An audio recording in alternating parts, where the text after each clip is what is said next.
ایک بادشاہ اور اس کی 4 بیویاں۔ ایک قابل غور کہانی۔ ایک دفعہ کا ذکر ہے کہ ایک بادشاہ تھا جس کی 4 بیویاں تھیں۔ وہ اپنی چوتھی بیوی سے سب سے زیادہ محبت کرتا تھا، اسے بے حد لاڈ و پیار دیتا اور زندگی کی بہترین نعمتیں فراہم کرتا۔ وہ تیسری بیوی سے بھی محبت کرتا تھا اور اسے فخر سے دوسرے بادشاہوں کے سامنے پیش کرتا تھا۔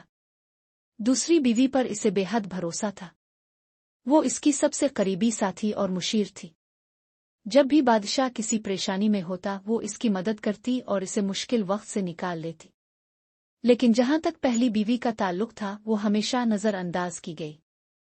حالانکہ وہ بادشاہ کے لیے سب کچھ کر رہی تھی، اس کی سلطنت کو سنوار رہی تھی، اس کی خوشیوں کے لیے دن رات محنت کر رہی تھی، مگر بادشاہ نے کبھی اس کی قدر نہ کی۔ پھر ایک دن بادشاہ سخت بیمار ہو گیا۔ لاکھ کوششوں کے باوجود وہ صحت یاب نہ ہو سکا اور اسے احساس ہوا کہ اس کی موت قریب ہے۔ اپنی زندگی پر غور کرتے ہوئے اس نے سوچا کہ کیا کچھ کر کے وہ اپنی زندگی کو طول دے سکتا ہے۔ وہ ایک جادوگر کے پاس گیا جس نے کہا، بادشاہ سلامت، میں معذرت خواہ ہوں لیکن اب کچھ نہیں ہو سکتا۔ آپ کی موت طے شدہ ہے، لیکن میں آپ کو یہ موقع دوں گا کہ آپ اپنی 4 بیویوں میں سے کسی ایک کو اپنے ساتھ آخرت میں لے جا سکتے ہیں۔ بادشاہ نے اپنی چوتھی بیوی سے کہا، میں نے تمہیں ہمیشہ سب سے زیادہ پیار دیا، تمہیں بہترین نعمتیں عطا کیں۔ اب میں مرنے والا ہوں، کیا تم میرے ساتھ چلو گی؟ چوتھی بیوی نے صاف انکار کر دیا اور خاموشی سے وہاں سے چلی گئی۔ مایوس ہو کر بادشاہ نے تیسری بیوی سے پوچھا، میں تم سے بہت محبت کرتا تھا، کیا تم میرے ساتھ چلو گی؟ تیسری بیوی نے جواب دیا، ہرگز نہیں۔ زندگی یہاں بہت اچھی ہے، میں تمہارے بعد کسی اور سے شادی کر لوں گی۔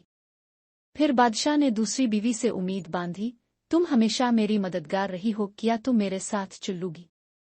دوسری بیوی نے نرمی سے کہا، میں تمہاری موت تک تمہارے ساتھ رہوں گی، لیکن اس سے آگے نہیں جا سکتی، میں صرف تمہاری قبر تک آ سکتی ہوں۔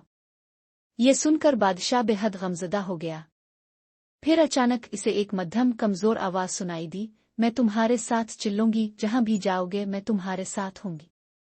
بادشاہ نے حیرانی سے دیکھا تو یہ اس کی پہلی بیوی تھی۔ وہ اتنی کمزور اور نحیف ہو چکی تھی کہ پہچان میں نہیں آ رہی تھی، کیونکہ بادشاہ نے ہمیشہ اسے نظر انداز کیا تھا۔ بادشاہ کو شدید افسوس ہوا اور وہ آہ بھر کر بولا، کاش میں نے تمہارا پہلے خیال رکھا ہوتا۔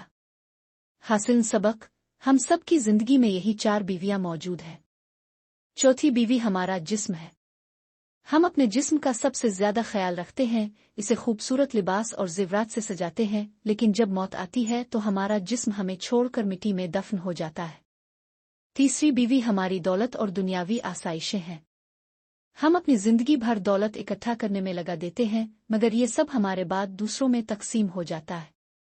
دوسری بیوی ہمارے رشتہ دار اور دوست ہیں۔ وہ ہمیں محبت اور سہارا دیتے ہیں، لیکن موت کے بعد صرف ہماری قبر تک آتے ہیں۔